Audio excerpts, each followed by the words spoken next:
Andy, hey, we got a question for you right off the bat. Sure. We're wondering if maybe you've got CrowdHealth Gold ready to go for when if this Bitcoin thing just doesn't work out. Yeah, I love it because Bitcoiners are the only ones that are like, when Bitcoin goes down, everybody's kind of like, okay, like they're not freaking out. They're like, okay, let's average down, right? Let's average down on this. Like, I'm gonna make a trade tomorrow morning probably as soon as I get into, as soon as I get into work. So it's like I'm not super worried about it. Yeah, you just gotta rationalize it. Neither are our members. Our members are like, man, can I get more in at whatever we're at, 15.6 or whatever is last I saw a couple hours ago. So it's not that big of a deal. I'm not worried about it. No, we're not worried at all. We're just going to turn that average 60K buy price into an average 30K buy price. Yeah, right? Exactly. Yeah, we're either idiots or geniuses. But for us, we're just texting like today we were texting each other. Like, we're like, when should we deploy the capital? It's not a matter of if, it's a matter of when. And you just so desperately want to time that bottom, which, by the way, you'll never do. Yeah, timing bottoms is physically impossible. You never get that final wick, man. I'm never lucky enough to get it. Well, whether you think it's going to go to 100 or 250 or 500 or a million, right? Like if you get it at 15 or 16 or 17 or 12, it's not going to be that big of a difference. Yeah, it's an absolute rounding error at these numbers. Yeah, it's not that big of a deal.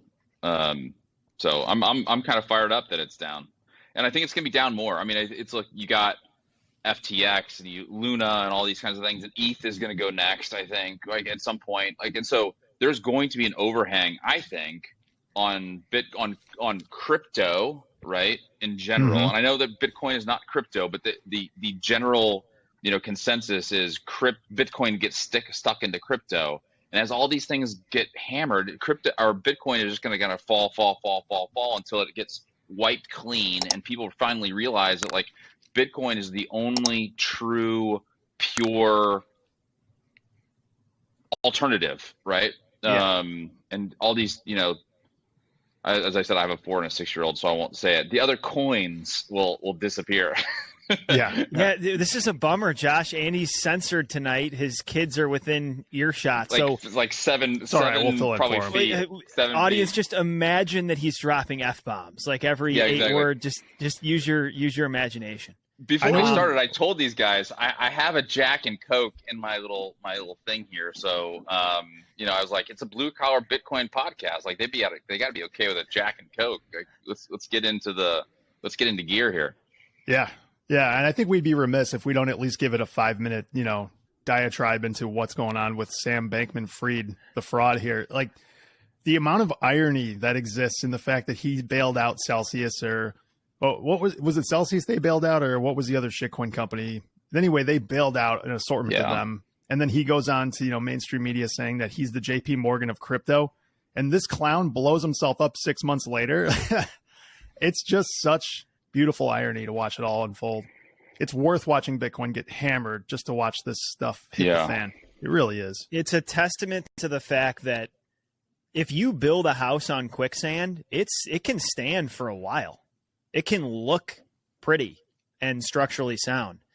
But man, when that storm rolls in, it falls real quickly. And you made the comment a second ago, Andy, but so if we label the crypto space, the broader quote unquote crypto space, as a, virtual clown show, well, many of those clowns bleed into Bitcoin. I know if you're a hardcore Bitcoiner, you're interacting with the well-researched, folks with intellectual integrity and hundreds and thousands of hours under their belt.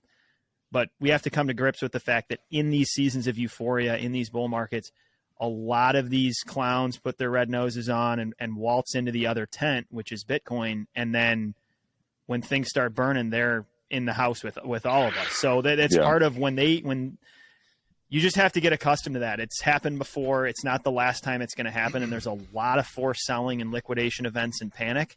And if the long-term thesis is intact and the reasons you bought this in the first place are intact, which we believe they are, what a time to be accumulating. Well, I think it's somewhat analogous, and I hope people will give me a little bit of grace on this because it's not a perfect, but it's somewhat analogous to, 1999, 2000, 2001. I'm 43. I kind of lived through that.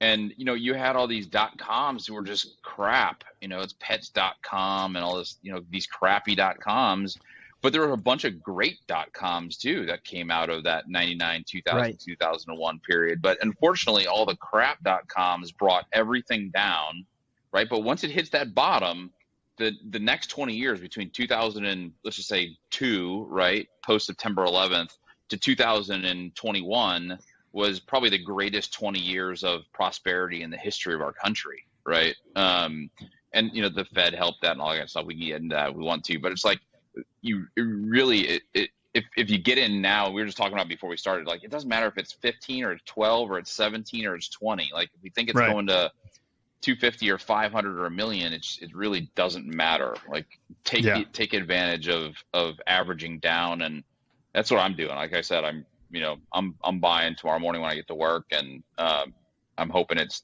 lower than 15. Yeah. It's pennies in front of a steamroller. That whole, it's just don't try to be cute. Just try to accumulate at a reasonable level. Use Swan or use Strike or something to accumulate on a daily basis, and just keep rolling, man. It's going to be okay. It's not going to zero. No, it isn't yet. No. I think it's also time to continue to reiterate where we direct people to buy Bitcoin is really important, because a lot of newcomers, there's a journey ahead, right? When you've gotten someone to the point where they buy their first set of sats, they're a long way from really understanding what they just purchased and from cold storing it. Okay. Whether you like it or not, just because you've done it for 4 years doesn't mean they're going to do it overnight. And so I guess the first observation is that it doesn't matter how big something is, it can fail if it's not well constructed. Just because they had a Super Bowl commercial and Tom Brady shilling it, well, I think it's doesn't mean it's too holding together. Like you said, Tom Brady, like I was just on FTX's website before they shut it down a couple hours ago, and the thing they had on the front page was Tom Brady, a basketball player, I can't remember, like the MLB and some other sports related clown. Like these are the shills that they've paid to just purport. They have no clue what they're even advocating for. These guys are professional clowns. They're there to entertain you. They're not here to give you financial advice.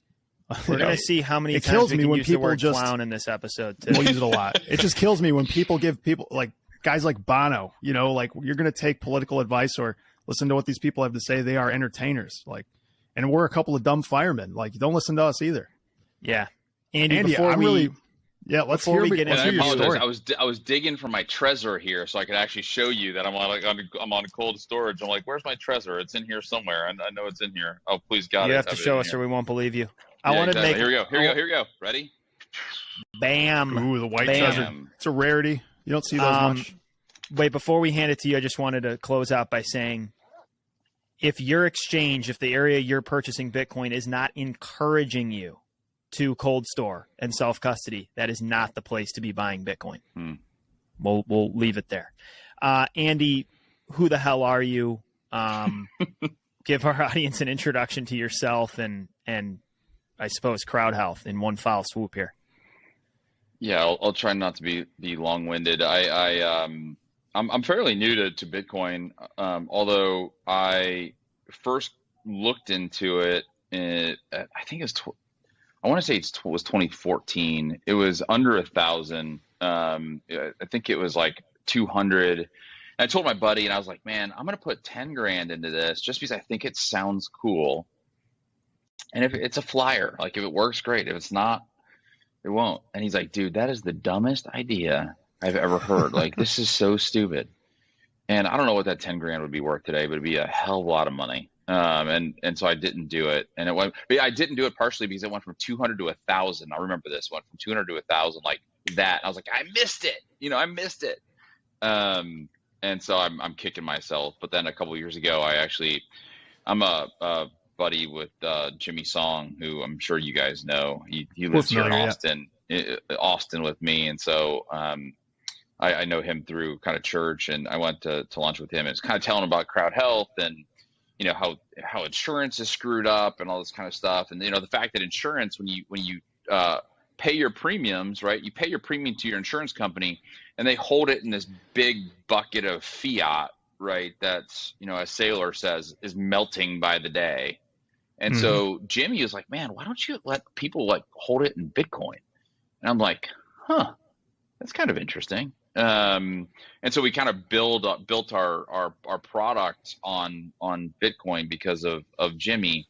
But you know, CrowdHealth initially came because I ran a healthcare company before I sold it, and as such, I didn't have healthcare because most of us get healthcare through our employers, and so I had a Cobra plan that was like $1,800 a month. I'm like, this sucks, and so I went over to healthcare.gov and got a plan that I thought was good. I mean, I didn't know. I was kind of ignorant at the time, and it was $1,200 for me, my wife, and my two girls. And so I joke it worked until I had to use it. My little one, as they do. Yeah, my little one was having recurring ear infections, and so we went to the ear, nose, and throat doc. Who's like, yeah, she's got a hole in her eardrum, and so you got to get tubes in her ears. So you go to the local hospital, get tubes in her ears. Get the bill. It was $8,000, and I was like, okay, well, this is what health. It was a 15-minute procedure, and it was $8,000, and we all love that hourly rate, right? That's quite expensive. It was totally nuts, and so we were like, okay, well, this is what health insurance is for, and so we got a note in the mail a few weeks later, and it was from our health insurance plan saying it was medically unnecessary, so we're not going to pay for it. And so I had to stroke an $8,000 check to the local hospital, and I was pissed. And so I got off health insurance. I was like, screw this. Like, I'm going to be uninsured. So me, my wife, and my two girls have been uninsured for, I think, 2.5 years, something like that. And we, as such, we kind of built tools that allowed us to operate outside of the healthcare system. And that culminated in, we got to a place where like, man, these all actually work. Like, we're actually saving a ton of money. Like, maybe we should start a company. And so, last year, almost 2 years ago, I guess, year and 8 months, we started a company called CrowdHealth that allows people to operate outside of health insurance plans and to utilize Bitcoin to do that. So that's kind of the 30,000 foot view. I'm happy to get into mechanics of how it all works, but that's kind of the origin story of CrowdHealth. Yeah. I think it'd be helpful before we get deeper into what CrowdHealth is, if we kind of identify and describe what the problems with the current healthcare system are. And I think, to make an obvious statement here, it's a problem of incentives. I heard you on a couple other shows kind of outline why insurance companies have the incentive structure with, to co-opt you with the hospital itself. So basically, incentives run the world. If people, game theory predicts people's behavior based on their incentive structure. It's why socialism doesn't work. It's why capitalism does work, because if you can align people's incentives, you can get them to work together greedily, in their own self-interest, and they'll benefit each other. So let's start with hospitals and insurance companies. How are they aligned against patients? Yeah, I mean, I've said it on a couple podcasts. I'm sorry to repeat myself here, but it's like, it's so obvious why our healthcare system is screwed up, and people think it's super complex. Like, I don't understand it. It's too hard. It comes down to something very simple, and you don't have to be an economist to understand this. You have the buyer of healthcare, which is your health plan, right? We send our money to our health plan.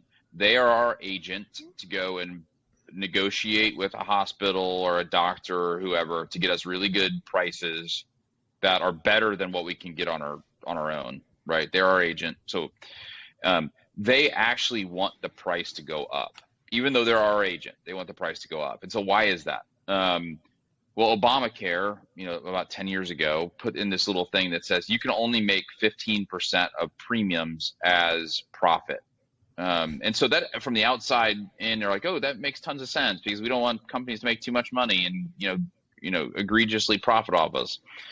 Well, the problem is like, if I have $1,000 premium, they can only make $150. So how do they make more than that? They raise our premium, right? So if they raise it to 10% to $1,100, now they can make $165. So they actually have an incentive. This is our agent. We have a principal agent problem here, right? This is our agent who actually wants our premiums to go up so that they can make more money. They're for-profit entities, most of them. And even if they're non-profit, they still act like for-profits. So that's the problem. So we have the buyer of healthcare who wants the price to go up. And we have the seller of healthcare, which is hospital systems. Clearly, they want the price to go up. right? So we have the buyer and the seller of healthcare that both want the price to go up, which the price is going to go up. And so that's simplistically kind of what is happening. But there's all these underlying governmental interventions that are incentivizing these things to happen. So I don't necessarily think that people who work for insurance companies are bad. They're just incentivized to do what they're doing, right? Right. And we all probably would do it. But in essence, it's like creating companies.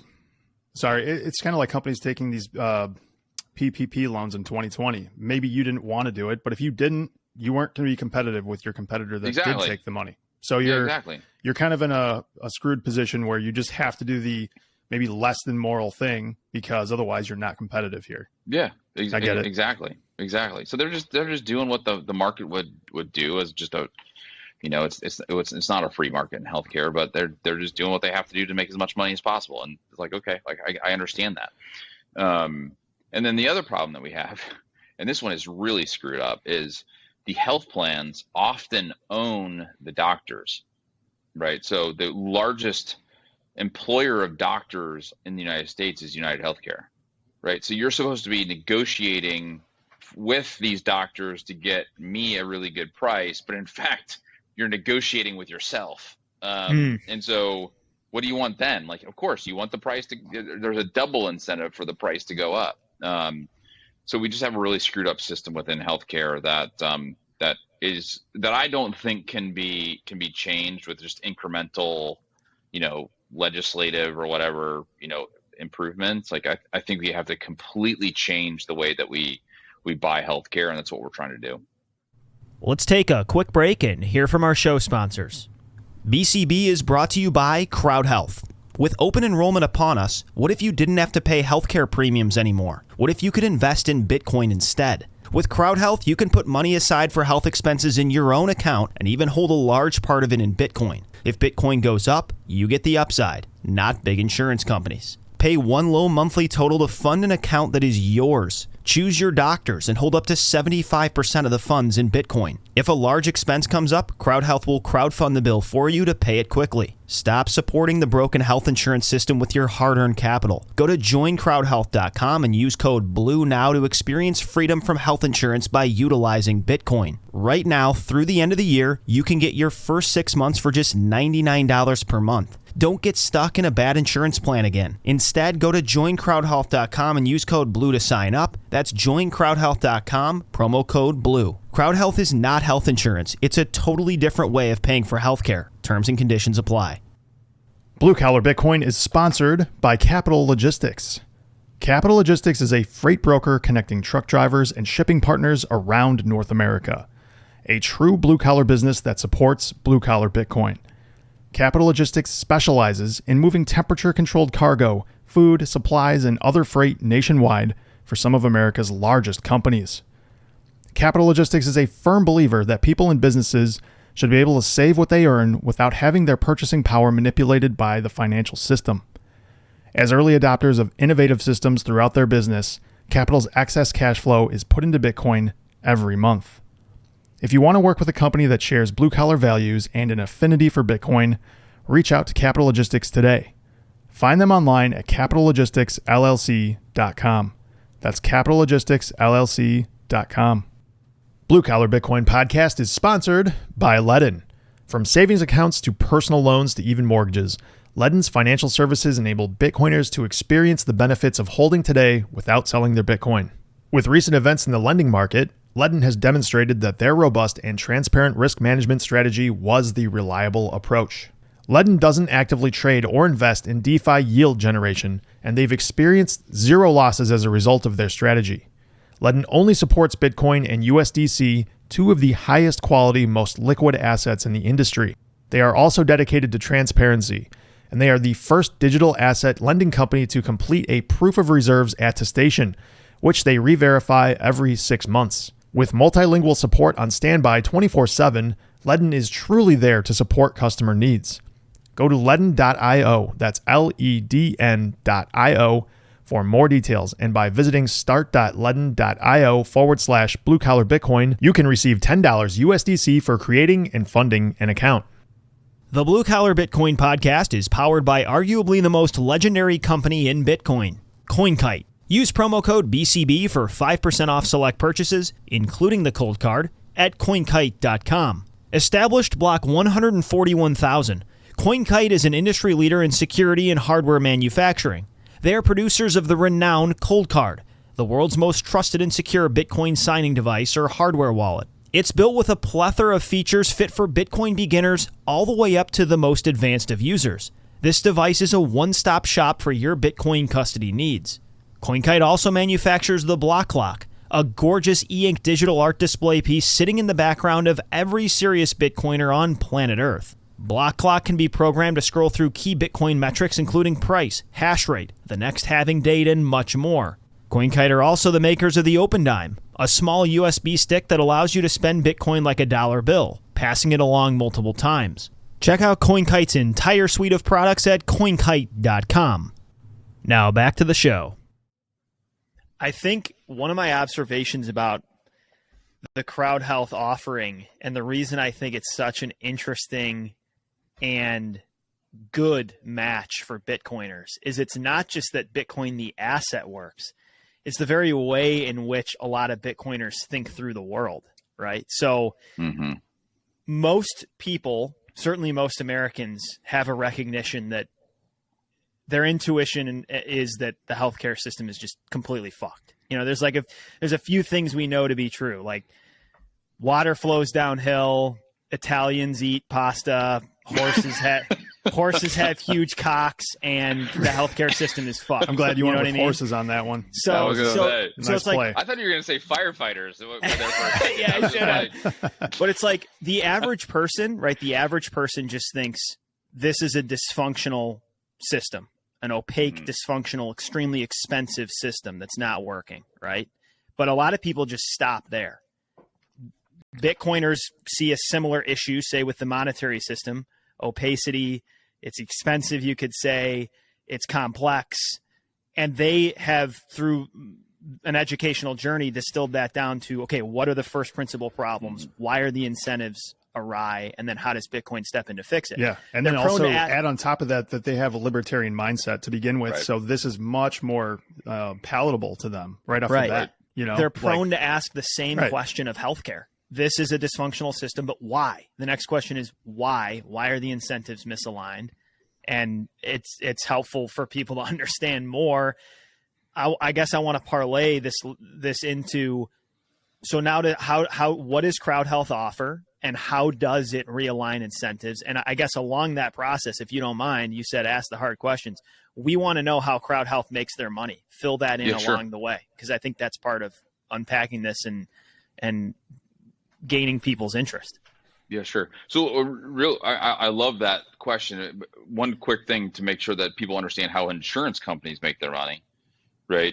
They have premiums and then they have claims. The difference is how much they make. So if you think about that, right, they actually have an incentive to raise premiums and to lower claims. So, you know, anybody who's looking for a health plan right now on healthcare.gov or one of your state marketplaces or whatever, healthcare.gov actually, the plans on healthcare.gov actually decline about 1 out of every 5 claims.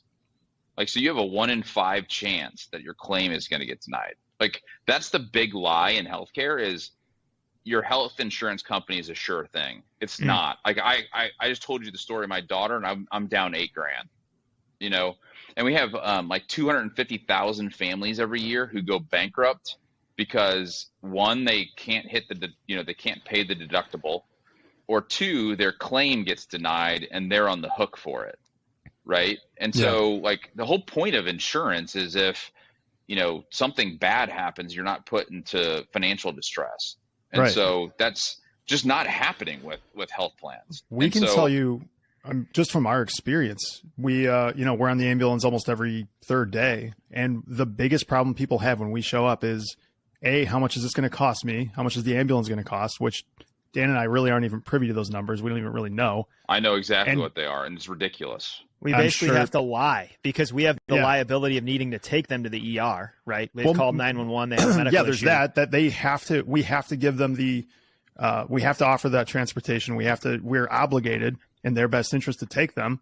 And then we have no idea what they're going to get charged. Neither do they. And they're apprehensive about going, even if they're having chest pain and they could potentially be having a heart attack. They don't want to go to the hospital. And then we have to play Mother May I and beg them to go. And then sometimes, they just don't want to go. And bad things happen. So people know, this is what ambulance, it's like a minimum of $1,000 just to show up. Right. And then it's somewhere between $100 and $200 a mile.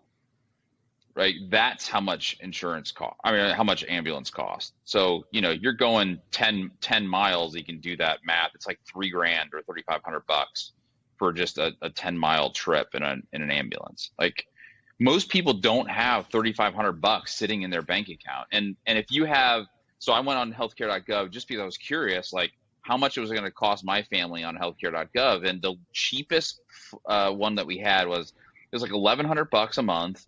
And I think it was $16,000 deductible. Like, that was the cheapest, which means I'm in almost $30,000 before the health plan is out $1, which I don't know why people would do that. Like, I would prefer to go uninsured and take the 1 in 300 chance that something really big happens, right? Than pay $30,000. And more than likely, it's something like 80 or 90% of healthy people in their 30s or 40s will not hit their deductible.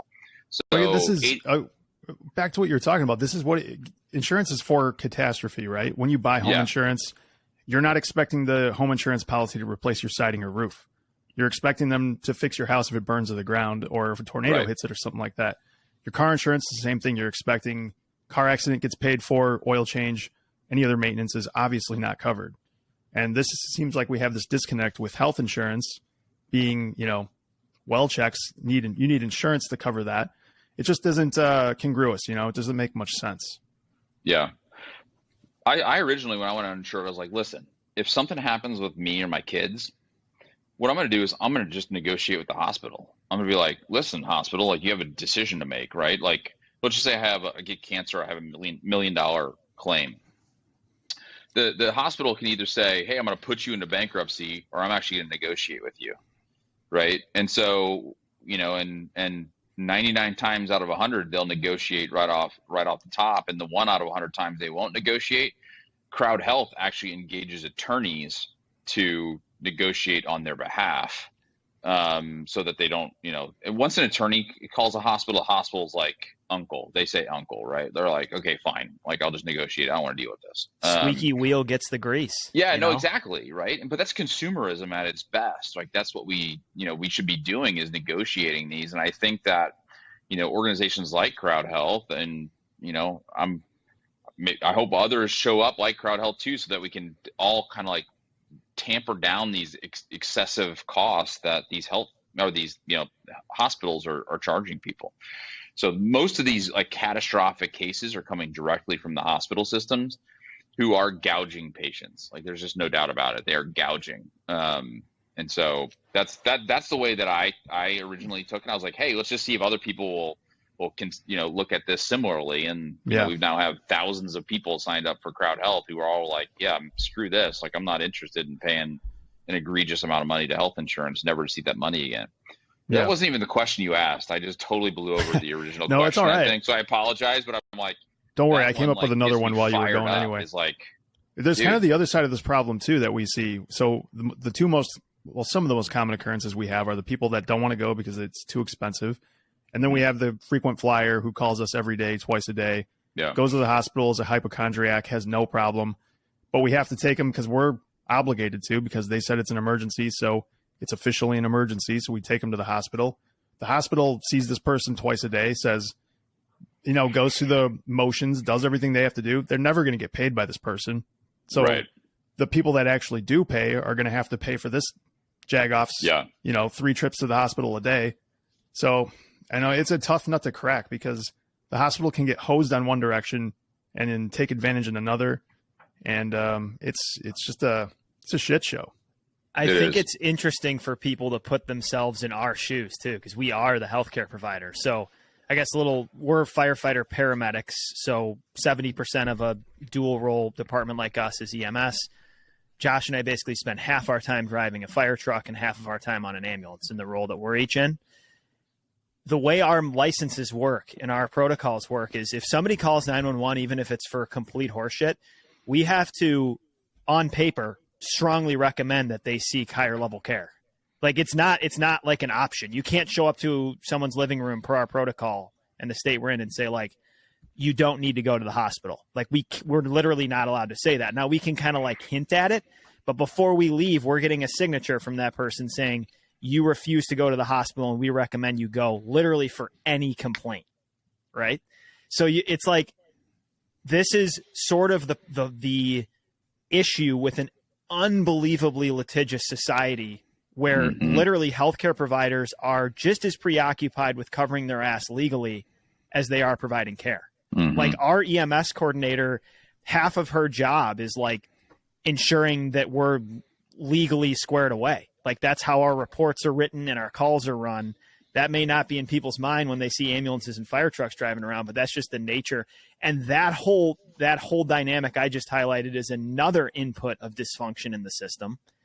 And it just adds cost. We have to have a coordinator that, adds a job and adds cost to just look over our reports. She literally looks over reports. That's what she does. And then Andy, think about the doctor. So we're licensed paramedics. As society becomes increasingly litigious, they're the same way. Somebody walks in, there's a 1 in 7,000 chance they have a brain bleed. Guess who's getting a scan? Why not just get them all the shit? Because then there's no liability on me. There's just so many ways in which, it's just adds waste. It's hard on both sides of the spectrum. Yeah. Yeah, no, I hear you. It really is. It really is. A lot of these doctors are put in a really tough situation. So, and that's the thing I say over and over again. It's not the docs. Like, it's not the docs. It's not the nurses. They're doing their best. Like, it's really, the other systems around them that are dictating what they have to do. And, I think that's one of the problems that we're seeing post-pandemic here is, these docs are being burned out because they're, got a little parrot on their shoulder telling them what they can and cannot do. And it's like, what if you guys had parrots on your shoulder telling you how to run a podcast? It's like, dude, just let me do my job. Like, I'm good at this, right? Like, stop telling me, what to do. And it's just got to be an emotionally draining, thing to go through. Yeah. Okay, so what is CrowdHealth? Because there's somebody listening that's like, all right, I understand this is dysfunctional. How does this step in to fix it? We have people salivating over the answer. How do you folks work? How do you realign this awry incentive shit show? Yeah, so it's so $175 a month. You take that $175, you put it into an account with CrowdHealth. We open an account for you when you start with us. So $175 goes in. We take $40 of that. So it's just a subscription fee. So it's all 100% subscription fee. It's above the line. Like, we have an incentive for the community to grow. And that's what the incentive should be, right? Like, the more people you have in the community, the more likely your bills are to get paid. So there's no denial of claims or anything. We don't even have claims. So we don't even call them claims. So there is no perverse incentives for us within our structure. But anyway, you put 175 in, we take 40 out. You have 135 in there. If you're a member of the Bitcoin community, 75% of that gets converted to Bitcoin. The remaining is in fiat. Those account balances accumulate over time. So every single month, the same thing happens. If somebody in the community gets hurt or gets an illness or whatever, let's just say Dan breaks his arm, or how about this? He breaks his leg going down that fun little firefighter thing, on the way down. He breaks his leg on the. I thought you were going to say skiing, and I was going to be like, you just did that last year. Like, give me a firefighter, whatever pole. Going down the firefighter pole. He breaks his leg. It's $5,000. He's got to pay the first $500 of that, and then the $4,500 will go to the rest of the community, and we'll say 45 people. Let's just say we'll ask them for $100. Will you give $100 to Dan because he hurt himself going down the firefighter pole? Right? They can say yes or no, and if they say yes, then $100 goes from that account that they set up with us to Dan's account, and then ultimately we'll have enough money in Dan's account so that Dan can pay cash for his broken leg. And so that's a really important component of this, because these doctors, they love cash, right? So they, if you pay them in cash, they don't have to bill insurance. They don't have to get approvals from insurance. They don't have have to have all these billers on the back end. Most of these docs have these EMRs that take somewhere between 6 and 10% off the top. They don't have to pay those transaction fees. And so as a result of that, we're getting, somewhere between 30 and 50% reductions versus what health plans will pay, just by paying in cash. Damn. Our biggest under fans, the table, right? This is all untaxed under the table, these docs. Yeah, no. Don't get me in trouble, bro. And he's like, that was close. Hey, I'm on not blue officially, collar. not I'm officially. sipping. I'm drinking alcohol. These guys cannot catch me up here. I was like, you're getting paid by a regulator or something to ask me these real tough ones. No, we're spooks. We would be the perfect. exactly. We would be the spooks. perfect spooks too. It's not Jason Lowry, it's us. Yeah. There you go. Yeah, so we're getting way better pricing than health plans, right? This little company, CrowdHealth, with a few thousand people, are getting better pricing by a long way than United Healthcare. What we say is you actually have 50%. You said 30 to 50. Yeah, and in ER bills greater than 1,000. We just tweeted this the other day. It was 70. I think it was 72% reduction. Wow. Versus ER bills greater than $1,000. The hilarious thing, though, is that from what you're describing, it sounds like United Healthcare is just paying themselves one hand into the other. So it really, they're not paying anywhere near the actual price, because they're just paying Rob and Peter to pay Paul and handing it back behind their back. In many cases, that's exactly what they're doing. The hospitalists, United Healthcare, I think this is the case. United Healthcare owns the most hospitalists, which hospitalists are. What the hell is a hospitalist? They're doctors in the hospital, right? That they take care of you and make rounds, right? Basically. Okay. They own those doctors, right? So they're paying those doctors and they own those doctors. I mean, it's ridiculous. And so anyway, so that's why we're getting way better pricing than United and Aetna and all these companies, because we are using market forces to pay docs, and they see the value. It's value for value here, right? They see the value in this. They want to get paid in cash. And we have doctors, literally dozens of doctors a month, reach out to us and say, please, will you send us people, because we want to get paid in cash. So, Dang. It works great. And so there's a couple components here that make us way less expensive than anybody else. That's one, we're getting way better pricing. Two, this is a little bit of a different way to pay for your healthcare, right? And so, different means that people who are risk averse are not going to join. And people who are less risk averse, like dudes in their 30s, are all about it, right? And so we got a lot of dudes in our 30s. Our average age is 35 or 36, somewhere in there. It's 60% male, 40% female, 60% single, 40% married. And these are just healthy 30-year-olds, right? Most of the things that we have to crowdfund are injuries, just active injuries. It's people playing basketball and tear their ACL. I have a outside of left field question for you here. What about cosmetic surgery? Would breast implants or something be covered by CrowdHealth? No breast implants. I was going for the hair implants or something, but even that was no good. So the yeah, Dr. Korea that does the dick enlargement, none of that. You guys don't have to worry about it. You're firefighters. We already talked about this. Yeah. So things like that. I'm not going to get a butt implant or something like that. That's not something I'm going to try to crowdfund. And we have a list of these things that are very, very clear, and it's things that clearly we're not going to do. We don't get into anything that is super controversial, like sex reassignments, abortion, all these kind of things. We're not messing with this stuff, right? And so we don't do any of that. Okay, couple logistic follow-up questions about the plans. I'm assuming it's $175 per person. So if you have 4 family members, $175 per person, right? Yeah, $695 for a family of 4 or more. Okay, cool. The 500, is that universal? Anything is 500, or does it depend on the event that you're asking for crowdfunding and the amount changes?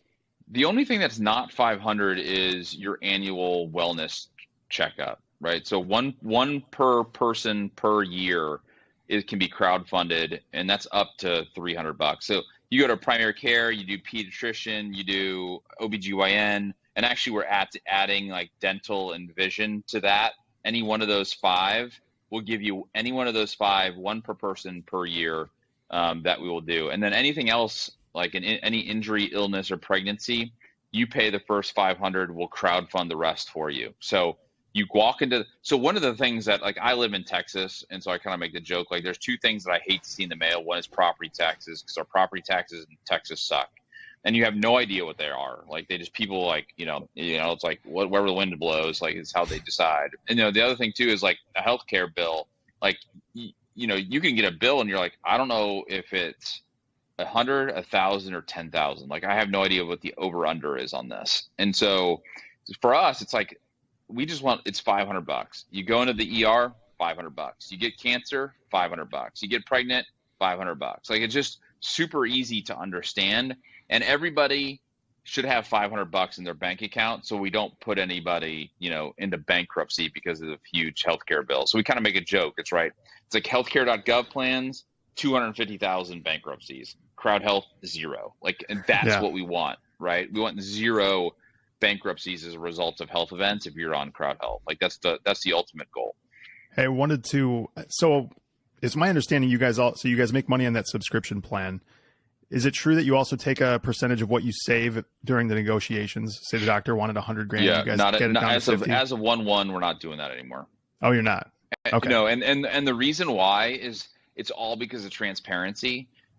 We could not get to a place where we felt comfortable that the baseline that we were using was accurate, right? Like, there was just too many variables on the back end. Like, sometimes the health or the hospital would give us like the rack rate, right? Like the highest rate that they could ever charge. And so we would get that thing down like 92%, and we would get a big monster check. And we're like, that just ain't right, because this person would never pay that. We're taking actually credit for more credit. And so instead of $30 a month, which is what it is through the end of the year subscription, we're just like, hey, we're getting rid of the negotiation fees. We're just going to add the subscription fee to 40, which basically is the same amount that we were getting before. And it just makes it flat, right? We still have an incentive to keep those costs down and negotiate the heck out of these things, because we want, the community to thrive. And so we felt like the incentives were aligned, but just the transparency, there was enough times internally where we're like, what number should we use? And one person felt one thing and another person felt another thing. It was like, eventually this is going to create some tension with our community, and so let's just get rid of it. So we are trying to ultimately like be as transparent as possible with our community and just like be fair, because we know that the health insurance companies are not doing that. I was going to say that you couldn't be more night and day from the insurance companies, and with that kind of an attitude, you're not going to make it far in this industry like that, Andy. I mean, the opacity and the unknowns of healthcare are the most infuriating part. I mean, yes, it's insanely expensive, but like, even if you have a great health insurance plan, it's still freaking confusing. What applies to your deductible? Yeah. What doesn't? Every time you go in, you have co-pays, co-insurance. No clue. Like, and it's funny. I'm in a lot of ways type A, and my wife has seen me kind of lose it on like trying to figure out, like, when our kids are born, like, how is this going to work? How much is this really going to cost us? And you just literally, it's at the point where maybe I'm an idiot, but I've just given up. It's like trying to parse this together is virtually impossible, man. And so this is where I totally resonate with what you just said. And I encourage you folks to just keep on keeping on, because the transparency is going to be just as appealing as the cost savings. Absolutely. I was talking to a buddy of mine the other day, and I went to Stanford for business school. He was number 1 in our class at Stanford. So a wickedly smart dude, right? And he's like, there's one thing on this planet that makes me feel like an absolute idiot, and that is health insurance. Like, I have no idea.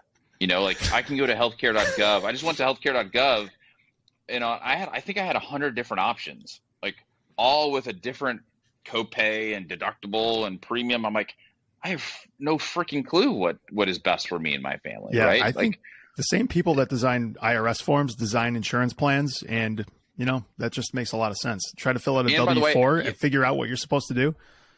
It's a nightmare. Yeah, healthcare.gov took me like 25 minutes to sign up for. I'm like, and I got to, if I were to do it, I'm not doing it. I just did it for the hell of it, just to see. Like, I got to turn in my like weekly paycheck, and I got to do all these kinds of things to prove to them how much I make. And I'm like, dude, this sucks. Like, you literally, if you start CrowdHealth from the beginning to the end, if you have, a couple kids, it takes probably 4 minutes.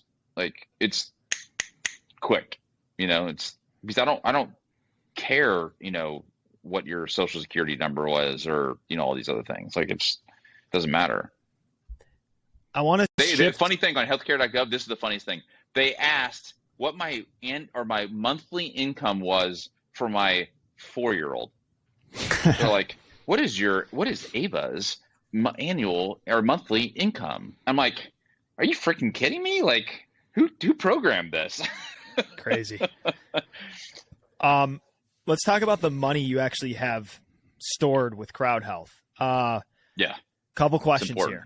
First of all, how are people incentivized or encouraged to fund other people? Walk us through kind of how that process works in the ecosystem. Also, what if you leave CrowdHealth? What happens to the money? Explain where it goes when you put that 135 in, essentially. Yeah. So all the money that you put in is your money. It's not our money. We actually never touch it. It never hits our accounts. Like, it's in your account at a third party. So we never even see that money. Don't touch it. The only thing that we get out is that subscription fee that comes to us. And so when you leave, that money is yours. So it gets distributed back to you. And that, again, is a totally different thing than health insurance. And so that's why I think the beauty of Bitcoin here, right, is that we're at, can't even tell anymore, 15 or whatever it is today. Is it still 15? It hasn't gone to 12 yet? 15.818 according to the block clock behind me. 15.8. Okay, so 15.8 and it goes to 200. Like, you get 100% of that upside. That's all yours, right? So we look at it as if you have, if you were to put in $100 or $100 today at 15.8, our internal system looks like at it and says you have $100 at 15.8, even if it's at 250,000. So we don't try to take any of that money. It's all yours. It's all the upside is yours. So you get that when you leave, which is, I think, you're stacking sats while paying for healthcare. It's a beautiful thing if you're a Bitcoiner. Yeah, especially considering the alternative, which is premiums into the black box that will never be seen again. You'll never see it again. Good luck getting anything out of it, Yeah, you'll never see it again. Never see it again. And so what incentivizes? So I mentioned kind of like 45 people in the Dan example, breaking his leg going down the pole. The 45 people that I ask also see Dan's previous giving history. And so if Dan has been asked 10 times to give and he said no 10 times, then the people that have been asked to give to Dan see that. And they're like, dude, Dan, you haven't been a very good member of the community because you've said no. And so they will more than likely say no to Dan. And they don't get dinged for that. Like, if you don't get dinged for not giving to a bad member of the community. If Dan said yes 10 times, then the people in the community see that and be like, oh, Dan's got a great member of the community, so I'll give to Dan. So it's kind of like a buy or seller score on eBay, or a 5 stars on Uber, right? Like, the Uber driver shows up and he's got 1 star. It's like, guess what? I'm not getting in that car, right? Like, not happening. So we have a similar kind of score internally for you that shows, are you being generous or are you not being generous to the rest of the community? And, the community component of this is like a really big piece of what we do.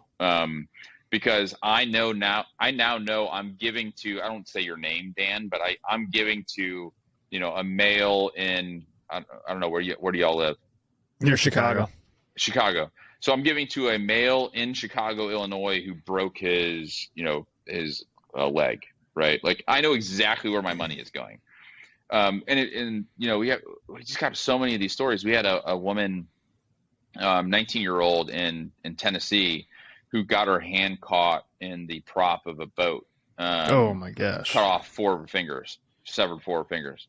And it was a big expense, like, as you can probably imagine. It's not inexpensive to try to reattach fingers. And so we went and we crowdfunded this, and we had people like come to us and be like, can I give more? Like, I want to give more to this woman because I feel for her. right? And I was like, man, you would never get that in health insurance land, right? Like you never No. go to your health insurance company and be like, can I pay you $1,200 this month as opposed to $1,000 this month? Because it's like never going to happen. We had a woman a few weeks ago who, had a miscarriage, like same thing. Like people were like, how do we help her? And so like this community is really important because, health insurance companies, we think we're getting screwed so that if we have a health event, we want to suck as much value out of that as possible. Right. Whereas this flips it. And it's like, no, I'm like actually a member of this community and I want to take care of the community. And so I'm not going to do anything to screw them. And so, a lot of this moral hazard kind of goes away as being a member of the community, especially in the Bitcoin community where it's all a bunch of Bitcoiners who are sharing, expenses back and forth. Like, I don't want to screw my Bitcoiner buddy, right? One, because he's a Bitcoiner, but two is like, I don't want him to have to sell his Bitcoin, And so there's some behavioral things here that I think the community aspect of what we do really have a pretty significant impact on, which is super cool. Like I love the fact that I know exactly where my dollars are going, for a pregnancy or whatever. Like that's cool. Like I think that's a cool thing as a part of what we do. Yeah, you're bringing a human face to the forefront. With the insurance company, it's a blank, nameless corporation. Nobody wants to, even if that did work that way, nobody's going to contribute to this black box of, faceless corporation that just sucks the money out of you versus you're giving this, you're describing a human being having a problem and people can relate to that, So it's a much easier path to getting generosity out of people when they actually can relate. Man, I don't know. I'm making a big assumption here, so you guys can tell me if I'm wrong. But like, if you guys are going to a fire, right, and it's in a big office building at 9 p.m. or 10 p.m. or whatever, and nobody's in there, right? Like, there's got to be like just an attitude of this of like, I want to put out that fire, I want to put it out fast. But there's got to be a different component when you're going into a family where there are kids in there that are sleeping. Oh, for sure. There's got to be a different feel to that. There's like, there's an emotional component of this that is like, I want to do something to save these people, right? And so it's like with what we're doing, and the analogy is not the same because you guys have way more bigger like things to deal with than we do. But like, if I'm dealing with a health insurance plan, which is this big corporation, massive corporation, versus like, these are people down the street from me, right, that I'm helping. Like, there's just something different about that. Like, for sure, it really truly brings like the humanity back to healthcare, and that's what we're trying to do, right? There's just a human nature when you guys go into a house full of kids versus a big office building with nobody in there, right? Like, there's just a humanity that's present there that emotionally tugs at us. I feel like the phrase in the fire service, Andy, is risk a lot to save a lot. So if we roll up on something that there's nobody in there, no matter how into some painting you are, we may be callous, honestly, in the way that we're like, nope, not risking a bunch of firemen underneath that attic. But if you have a couple toddlers in the second floor bedroom, we may go vent on or search that bedroom and put ourselves in serious risk. You know what I mean? So it is interesting. Like, this is back to the incentives. You're pulling on the giving spirit of humanity in a personal way that just isn't possible through traditional healthcare. Like, that's what makes this whole system go round. And I'm guessing, like, filling in the gaps here, I'm guessing this is why the community sets that you go after matter. Like the Bitcoin community set. This is a group of, in a lot of ways, even though they're maybe more libertarian and conservatively bent, like-minded individuals that have a sense of solidarity. I heard you mention when you were on with Marty Bent, you guys were tossing around, I don't know if you ever carried it out, but like trainers, like I'm guessing this is part of the model of success, is bringing people together that feel that connection and have that sense of community. Yeah, they're much more likely to help each other for sure.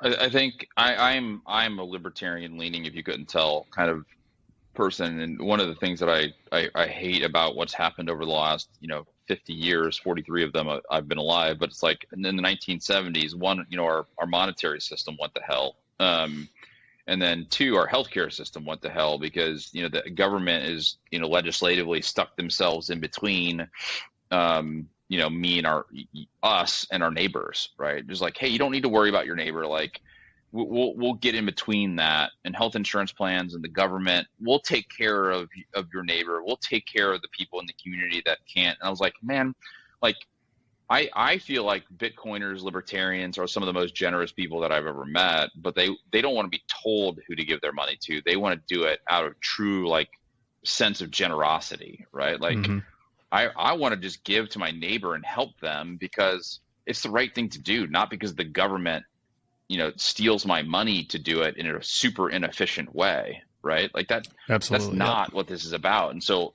you know, the mainstream media wants to paint these libertarians as callous, cold human beings. It's like, no, it's the exact opposite of that. Like, they're the most generous human beings that I've met. They just don't want to be told who to give their money to. And so that's why when I there's a sense of generosity here that I want to bring back to healthcare. And it's, you know, kind of an underlying mission of mine to, like, get people to be generous. One thing I wanted to cover with you is the people's fear of switching out of the legacy healthcare system. We have, I think, a very poignant example at the department we work at. So we retire. The retirement age is typically, well, for our generation, it's 55. The older generation can leave at 50. But when people leave, there's this gap between getting off of a fairly robust, good insurance plan and making it to Medicare. And I've had this conversation with a couple people. I'm sure Josh has too. Our plan that our employer provides is outrageously expensive. I mean, like a family plan, if you add up what we pay out of pocket, what the village pays, it's like $30,000 plus a year, right? And you have these retirees with this huge fear of separating from this plan. So they will literally spend $30,000 a year to retain the family plan that they had as a full-time firefighter. And I'm sitting there, pre-CrowdHealth, right? I'm sitting there, I've been at the kitchen table going, get an extremely high deductible insurance plan that's 1/5 the cost of what you can buy through us. So let's just say there's a $15,000 deductible and the plan is $10,000 a year. Right. In the absolute worst case scenario, you're still spending less than you're paying to stick with it. Right. I've had the same conversation, man. It doesn't stick. And it just doesn't stick because it doesn't stick, even though it makes all the sense in the world, because there is this fear of separating from the teat that your employer has provided. Right. So speak to when the more I've learned about CrowdHealth, honestly, for us, the biggest application, we have a lot of dudes that retire healthy at age 50 or 55, right? Generally speaking, most career firemen, although they may not think so, they retire compared to the rest of the populace very healthy. Low BMI, they've worked out their entire life, they're cognizant of their body, they've been stretching, focusing on their back and knees for years. Not that they're not banged up to some extent, but generally they leave pretty healthy. And this would be a perfect fit for a lot of these folks to save 70% plus of what a lot of them are. We need a firefighter crowd. It sounds like a firefighter crowd. You could lump in firefighters and cops at the same time. Probably, I think you could get away with that, make it a bigger crowd. What's the fear though? Like that guy that's matches and stuff. Like. The guy that's just MMA crowd. Yeah, you just never get away with that one. It's gonna be like wait. Who broke their neck now? Yeah, exactly. Another broken leg. Come on, man. We're trying to reduce healthcare costs, not increase healthcare costs. But for that guy that's retiring, he's healthy. He's 53 years old, and he's going to spend $32,000 a year because he's just scared to separate from the health insurance he's had. Why? What is the deal? Why are people so afraid to separate in your experience? It's the devil they know versus the devil they don't, right? I mean, we've been psyoped into thinking that health insurance, these really expensive health insurance plans are the only way to go. And so, and fear is a powerful emotion. It's interesting that those guys can run into buildings that is, hundreds of degrees or whatever, but they're afraid of don't take their health insurance plan. Like, it's like, what? Like, that doesn't make a whole lot of sense. Like, help me understand this. It's like, look, Yeah, I mean, we've grown up. We've been programmed to think that we have to have like super high end health insurance. You know, people's like, I get great health insurance from my employer, you know, and my employer pays for it. I was like, guess what, dude? You're paying for that. You Like, could be getting paid more, dude. you could be get paid way more in salary, but guess what? Your employer is using that for, you know, your Cadillac, you know, health insurance plan, right? Like, people just don't get that. You know, it's the same line item basically in their P&L, and so they don't get that. So they're paying for it. Is traveling outside the U.S. an option for CrowdHealth? Is that something you guys have entertained doing? Because I mean, I'm no expert in what goes on in, I don't know, Indonesia, Singapore, whatever, but I've heard people go on medical vacations for certain procedures because it's massively cheaper there. How much are you guys entertaining that angle, and have you done it? Yeah, so I think it's maybe two questions there. I laugh because we have people who are traveling a lot and get CrowdHealth, and as long as you have a U.S. address, we don't care where you are. So we had this guy the other day who said, "Hey, I have an ambulance bill that I need some help with." And I'm like, "Hey, yeah, no problem." He's like, "But I was out of the country. Is that okay?" Like, "Yeah, no problem." He's like, "And it really wasn't an ambulance. It was like a speedboat because I was on an island that didn't have any in the middle of Croatia, like an island that a speedboat Wait, had was to this come Gigi? get me." Are you talking about Gigi? And I'm like, oh my God, we're paying for a speedboat ambulance, you know, that was like ended up being like $125 or something. Like, it was like stupid, like inexpensive. And he's like, "Will you guys help me fund this?" I was like, "Yes, of course we will help you fund this." So, you know, the funny thing about this, right, is if you travel, as you said, like healthcare expenses anywhere else are way less expensive than United States. And so we're like, go travel, have a blast. You know, in terms of the medical tourism stuff, I mean, we are looking into it. We just haven't gotten anybody to get super excited about it yet.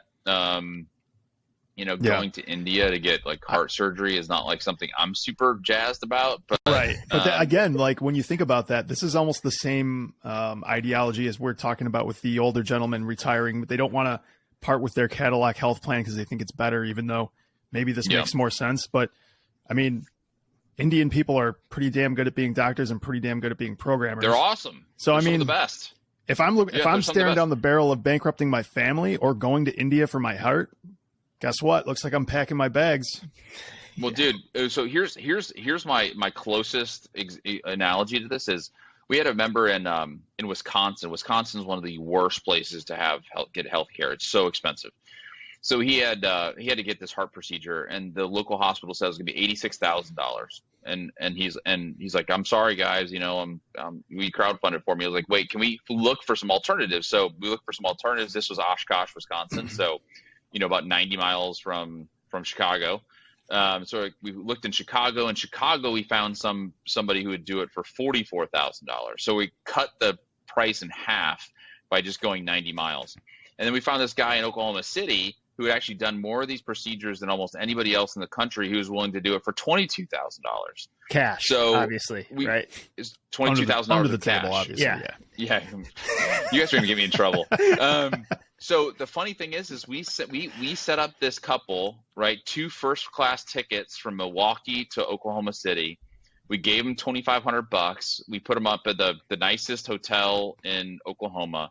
We sent someone up there to rent a Mercedes to take them around for 3 days, and we still saved $50,000 as a result of that. So it's like 1,000 miles and like first-class treatment, and you still save $50,000. Like, you know, Oklahoma City is not India, but it just shows you like how inefficient, you know, our healthcare market is, that you can go 1,000 miles. That's insane. And get something for $50,000 less. But it is cool to hear you can play that jurisdictional arbitrage game if it's not an urgent procedure. That's awesome. Yeah, no, exactly. And they were willing to do it. I mean, we had to pay them $2,500 to do it because he had to take off a couple of days of work. But it was like, we'll do that to save $50,000 any day. Yeah. Mm-hmm. Yeah, it makes total sense. We actually crowdfunded that $2,500, by the way. We didn't pay it. We crowdfunded it as a part of the health event because the community, right, is saving 50. So we just are able to kind of package this thing together as one health event for these folks. Yeah. Is it a pretty quick procedure for you guys to wrap this all up, package it, and present it to people? And how long do people have to say vote on if they're going to contribute or not? 3 days. 3 days. Yeah, it takes about 3 days. And it's so a pretty it's pretty quick. Yeah. Assuming, and then in an emergency situation, they would obviously just get it done. They would come back and then it would be open for 3 days. Okay. No, so like if you have like an emergency, you go to the emergency room, and that's where actually a lot of the big bills come, right? And so you have an emergency heart surgery or whatever. Like you don't get those bills for 60 or 90 days later. And so the bills come in the mail, you upload them to CrowdHealth, we call the hospital, make sure that we have all the bills. We then negotiate it with the hospital on the member's behalf. We get that price way down. We then go to, crowdfund it from our community. That money goes into the account of our member, and it just gets paid directly from that account. So it's super easy. And most of the stuff happens on the back end where the member doesn't have to do hardly anything except get a bill in the mail, upload it, and, Damn, I didn't know done. how simple that part was. That's awesome. Yeah, it's super easy. They have to approve like money going out of their account to the hospital, but they're like, of course they're going to approve that, right? Like that's the only additional kind of approval that they have to do. But we do all the back end work for them to help them with all that negotiation. I mean, wouldn't it be nice? You get these big bills in the mail. You don't really have to look at them. Just take a picture of them, upload them into the app. We have them, and we do all this stuff on the back end. Damn. Cool. I got two last questions that I think someone might be thinking. One is, do you have instances where you can't fund these? What are the circumstances surrounding that? That's the first question I have. So like, what's the likelihood that someone's going to get these events funded? And then the second one is, what percentage of the money put in are people typically using, right? I mean, so we talked about the potential to use this as an investment, and I realize people are putting money in this for healthcare. If the asset you choose to hold it in goes up parabolic, you're probably going to be able to harvest a lot of that. But was just curious if you know any of the math on, are people able to retain some of what the money they put in statistically? So every dollar you put in so far, 65 cents is still there. Okay. So we've only used about 35% of it. So last month, man, we crushed it last month. It was like $27 per member that we asked for crowdfunding last month. Wow. Because we did so well. And so, yeah. And I was looking at it the other day, and we have a member that's got like $6,000 or something like that sitting in their account. And they said yes to every crowdfund, and they still have $6,000 in there. Dang. I mean, it's, wow. And if they left today, they'd get $6,000 back. Right. And so it's 170. We say it's $175, but we don't use all that every month. It's still sitting in your account. Right. And so it's not gone. It's just in an account, and we give you your account balance every time we ask you for money. So that's one. And then the first one, and this is like how screwed up our system is. And because I have to say it in a really stupid way, but it's like, we've had about 1,200 bills. First off, here's what I have to say. Regulatorily, because of our government, I have to say, we cannot promise you that your bill is going to get paid, right? We can't promise. The health insurance plans can promise, but 1 out of every 5 times they don't actually get paid. That's how screwed up this is. I can't promise you. This is not health insurance, y'all. I can't promise you that this bill is going to get paid, but we've done 1,200 of them, and 1,200 of them have gotten paid. So, but I can't promise you. All right. Noted. Noted. No Read my promises lips. taken. No new taxes. So regulators, there you go. I can't promise. All right, Andy, you give us a handoff to yourself, CrowdHealth, and anything else you think is applicable. Yeah, I mean, come. Look, we're on a mission here. This is not about dollars for us or zeros. This is really like, I truly want to like change the way that we do healthcare. I sold my first company. I could be sitting on the lake. I love fishing. Like, that's my passion in life. I could be sitting on the lake every day, and I don't. Like, I'm in this because I truly like want my kids and my grandkids to have access to really awesome healthcare. And our system is going into hell in a handbasket quickly. You know, Medicare is running out of money in like 6 or 7 years. Like, something has to be done. You know, and if you want to join us on that, then, you know, we'd love for you to do that. Join CrowdHealth.com. We have a code for you guys too, don't we? Of some kind. I forget exactly what it is. Blue. Blue. So if you do Blue, you're a part of the Bitcoin crowd. It is $99 for 6 months. And so it's super inexpensive to do this. So we'd love for you all to join us. We're super transparent, and you know, we're in this to really change the way that we're doing healthcare. So we'd love for y'all to join us. This was a ton of fun. Seriously, enjoyed it. And I think my guess I'm only halfway through my Jack and Coke. I felt bad because of all the ice, but, you know, cheers, guys. Yeah. I think we're going to have some people listening. I don't think any spoofs will listen to this anyway, so don't worry. Yeah. I definitely think there's going to be some people that listen to this that this is a fit for, because there's a huge gap here, and a lot of people don't have cush situations or simple answers for healthcare. And hopefully this can help some folks. Thanks for coming on. Yeah. By the way, right now is when people are making decisions about healthcare for next year. Like, if you're a part of an employer plan, do you really want your employer to be responsible for your healthcare? Like, go to your employer and be like, look, if I opt out of my healthcare, will you pay me to opt out? Because I will do that. And then come and, you know, join us. We have about 10% of, no, more than that, more like 20% of our customers have gone to their employer and been like, I'm opting out of my employer plan. Let's do it, Dan. You know, a lot of them are getting money as a result of that. Their employer is saving money. They're getting a better plan. They're investing in Bitcoin as a result of that. Like, that is happening. And ultimately that's what I want, is like your employer and your health insurance to be two separate things. Because I don't think your employer should be in your healthcare game. Just my perspective. I know that's hard for y'all to say because you have a cushy, you know, $30,000 a year, you know, insurance cushy, program. sloppy. But like, yeah. Most of us have crappy plans that our employer is giving us. And so anyway, consider it. And we'd love for y'all to join us. And as a closer, obviously maybe we're the three idiots here, but it seems like a pretty good time to buy Bitcoin. And if you're stacking some sats in a CrowdHealth account, it could be frightening how much money might be in there in a few years. Healthcare could be taken care of into perpetuity, folks. I was just going to say that you might be done paying for healthcare once you set this hog to run off the reservation for you. I say that and people laugh at me. I'm like, seriously, dude, like I could put enough money now. If it's 15, it really goes to 250. Like, I may never have to pay for healthcare again. Like, that's the impact of this. It's possible. Which is a pretty cool thing. Yeah. Andy, have fun with your family. Finish that Jack, and we'll see you soon. Thanks, guys. It was fun. Thank you.